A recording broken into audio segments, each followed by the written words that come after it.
చిన్ని serial today promo. Madhu పొద్దున లేచి పూజ చేస్తూ ఉంటుంది. అగరబత్తిల స్మెల్ అలాగే గంట కొడుతూ ఉంటుంది. అప్పుడు ఇంట్లో వాళ్ళందరూ లేచి బయటకు వస్తారు.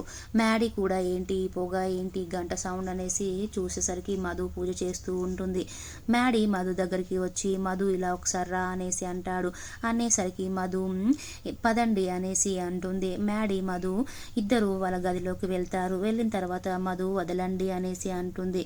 మ్యాడీ ఈ పూజలేంటి అంటాడు. మధు ఇంటి కోడలు కాదు నా బాధ్యత మ్యాడీ అనేసి అంటుంది. మ్యాడీ నువ్వు నా భార్యవే కాదంటుంటే ఇంటి కోడలు అంటావేంటి అంటాడు. మధు అయితే ఆ విషయం బయటకు వెళ్ళి అందరికీ చెప్పండి, మీరే చెప్పండి అనేసి అంటుంది. అప్పుడు మ్యాడీ నేను చెప్పను అంటాడు. అప్పుడు మధు అయితే నేనే చెప్తానులేండి అనేసి అంటుంది. మ్యాడీ వద్దు అంటాడు. మధు నీ మనసులో ఏ మూలలో నన్ను భార్యగా నువ్వు ఫీల్ అవుతున్నావు కదా అనేసి అంటుంది. అప్పుడు మ్యాడీ లేదు నేను అలా ఫీల్ కావడం లేదు అనేసి తను అంటాడు. అప్పుడు మధు ఒక్కసారి అలా పక్కకు తిరిగి నీ మనసులోకి తొంగి చూసుకో, ఆ ఫీలింగ్ ఉందో లేదో నీకే తెలుస్తుంది అనేసి అంటుంది. అప్పుడు మ్యాడీకి కోపం వస్తుంది.